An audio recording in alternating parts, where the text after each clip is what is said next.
کہ جو military establishment ہے ان کا موقف کچھ یوں ہے، وہ مختلف ہے۔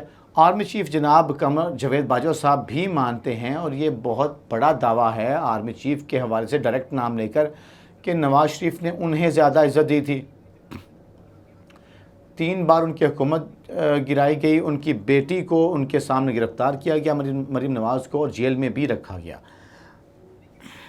لیکن ان کا یہ کہنا ہے کہ نواز شریف نے شاید کبھی فوج کو میر جعفر میر سعادت کا خطاب نہیں دیا، انہوں نے نیوٹرل ہونے کا دعویٰ نہیں دیا۔ ان کی بری سے بری تقریر بھی گجرانوالہ کے جلسے والی تھی، جس میں نواز شریف نے جنرل باجوہ اور دوسرے جنرل صاحب کو صاحب کہہ کے پکارا۔ لیکن پھر بھی دیکھیں کہ نون لیگ کی طرف سے فوج کو بہت برا بلا کہا گیا، لیکن پھر بھی اسٹیبلشمنٹ یہ موقف آ گیا جو جنرل باجوہ صاحب کے حوالے سے انہوں نے کہا ہے، اور دونوں طرف کی شکوے شکایتیں سمجھنا بہت ضروری ہے۔ اب یہاں پر چونکہ مقتدر حلقوں کی طرف سے تردید بھی نہیں آئی، جاوید چودھری صاحب نے اسٹیبلشمنٹ کے بہاف پر یہ چیزیں لکھی، کہتے ہیں کہ اسٹیبلشمنٹ مانتی ہے کہ ہمیں غلط فہمی تھی کہ عمران خان کے پاس ملکی مسائل کا حل موجود ہے، اور انہیں یہ تھا کہ یہ اتنے ہزاروں لوگ لے کے آئیں گے، ملک بدل جائے گا۔ لیکن عمران خان کی جب حکومت بنی تو ہماری آنکھیں کھل گئیں۔ اب سارے معاملے میں انہوں نے کہا کہ ہم جب وزیر اعظم آفس گئے تو ایک نوجوان کو دیکھا، اس نے بالوں پر جیل لگایا ہوا تھا، اس کے ہونٹوں پر چیپسٹک تھی اور چہرے پر میک اپ تھا۔ وہ وزیر اعظم صاحب کے کمرے میں جاتا تھا اور باہر نکلتا تھا۔ ہم نے سٹاف سے پوچھا یہ کون ہے، ہمیں بتایا گیا یہ زلفی بخاری ہے، تو ہمارے کلیگ کے منہ سے حیرت سے نکل گیا کہ اف یہ زلفی بخاری ہے۔ تو کابینہ کے پہلے اجلاس میں وزیر اعظم نے تمام معاملے خصوصی اپنے سامنے بٹھا لیے، اور وفاقی وزراء کو جو ایم این اے سے ان کو ویڈیو کال پہ لے لیا، وہ دوسرے کمرے میں بیٹھے تھے، وہ برا مان گئے، اور اس سب میں انہوں نے اٹھنا شروع کر دیا۔ آج اس سب میں چیف نے وزیر اعظم کو سمجھایا کہ سر آپ اپنے ساتھیوں کو عزت دیں، وہ آپ کے وزراء جو سائٹ والے کمرے بیٹھے ان کو ویڈیو کال پہ لے رہے ہیں، اور اپنے جو معاملے خصوصی ہیں ان کو پاس کیوں بٹھا رہے ہیں۔ تو یہ جناب چیف نے ان کو بات کی، یہ ڈیکورم کے خلاف ہے۔ اس سب کے اندر عمران خان صاحب نے، ان کا کہنا ہے جاوید چودھری کا، کہ عمران خان نے اپنے معاملین کو زیادہ اہمیت دی۔ اب اس سب میں ایک شکوہ اور بھی تھا کہ نیشنل سیکیورٹی کی میٹنگ میں ڈاکٹر شیریں مزاری صاحبہ کیوں بیٹھتی ہیں، ان کا پورٹ فولیو تو ہیومن رائٹس کا تھا، یہ کسی بھی طرح اس کمیٹی میں فٹ نہیں ہوتی ہیں، لیکن انہیں اس کمیٹی میں کیوں بٹھایا جاتا ہے؟ یہ بھی مقتدر حلقوں کا شکوہ جو ہے وہ ہم نے پہلی بار سنا ہے، پہلے ہم نے یہ شکوہ نہیں سنا تھا۔ اور اس سب کے اندر شیریں مزاری کی تقاریر اور ان کی ٹویٹس کا بھی عمران خان اور مقتدر حلقوں کی خرابی میں ایک بہت بڑا ہاتھ ہے۔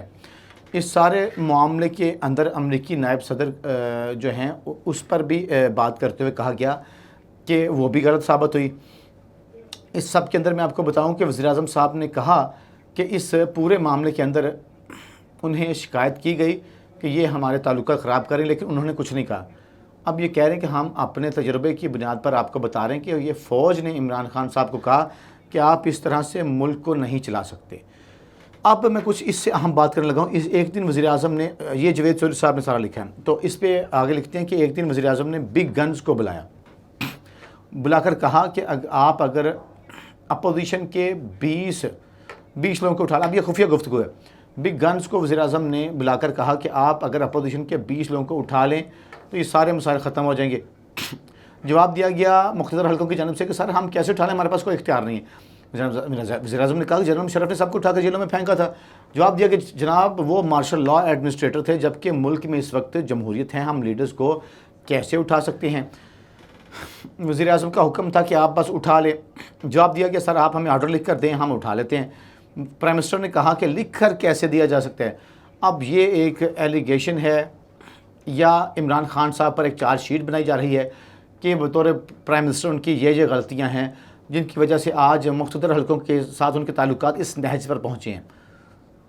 اب اس سب کے اندر عمران خان صاحب کے ساتھ جو جاوید چودھری کی ملاقات ہوئی تو جاوید چودھری کے متعلق جاوید چودھری کے مطابق عمران خان نے اس خدشے کا بھی اظہار کیا تھا کہ تحریک لبیک نے جو 2021 میں لانگ مارچ اسلام آباد کی جانب کیا تھا تو اس کے پیچھے بھی مقتدر حلقے تھے۔ تو اس پہ جب تصدیق کی گئی تو سابق کابینہ کے 5 وزراء نے اس کی جب انویسٹیگیشن ہوئی تو انہوں نے اس کی تصدیق کی کہ جی ہاں بالکل اس کے پیچھے مقتدر حلقے موجود تھے۔ تو اب اس سارے معاملے کے اندر میں آپ کو یہ بتا دوں کہ اس وقت عمران خان صاحب کے حوالے سے یہ کہا جا رہا ہے کہ اسٹیبلشمنٹ لگتا ہے سارے دوستوں کو ناراض کر دیا. اسی طرح کا ایک نیریٹو جو ہے وہ نجم سیٹھی نے بنانے کی کوشش کی اور انہوں نے بھی یہی دعویٰ کیا تھا کہ اسٹیبلشمنٹ کو یہ چند شکوے تھے. البتہ اس میں کچھ پرائیویٹ کنورسیشن جو ان کی تصدیق نہیں ہے، لیکن بگ گن کی طرف سے اس کی کوئی تردید بھی نہیں آئی. اب یہ کہا جا رہا ہے کہ اس کے علاوہ کچھ اور چیزیں بھی تھیں مشترکہ مشقوں کو لے کے، یا سعودی عرب کے ساتھ تعلقات کو لے کے آرمی چیف صاحب کو بھی ان پہ کچھ تعلقات ٹھیک کرنے تھے. اب یہ سارا معاملہ کرنا تھا. اس کے ساتھ ساتھ کچھ میڈیا مالکان کے حوالے سے کہا جاتا ہے کہ انہیں بلیک میل کرنا چاہ رہے تھے کہ جی ایک مرتبہ پی ٹی آئی کے ایک سینیٹر جو ہیں انہوں نے چیف صاحب کے ایک اہم ترین ساتھی سے وقت لیا اور کہا کہ ایک سیف ہاؤس میں میڈیا مالکان کو بتاتے ہیں، انہیں ان کی گندی ویڈیوز دکھاتے ہیں. یہ عمران خان کی ٹیم پہ الزام لگایا جا رہا ہے، جھوٹا الزام لگایا جا رہا ہے کہ جی میڈیا مالکان کو ایک سیف ہاؤس میں بلاتے ہیں، ان کی گندی ویڈیوز ان کو دکھاتے ہیں اور ان کو کہتے ہیں کہ آپ اس طرح کا جو ہماری مرضی کا کام کریں. اب یہ اس نہج پر مقتدر حلقوں اور عمران خان کے جو تعلقات ہیں وہ پہنچ چکے ہیں. اب تعلقات لہٰذا چھوٹی چھوٹی چیزوں یا بڑی چیزوں کو لے کے ٹھیک ہوتے ہوئے نظر نہیں آ رہے.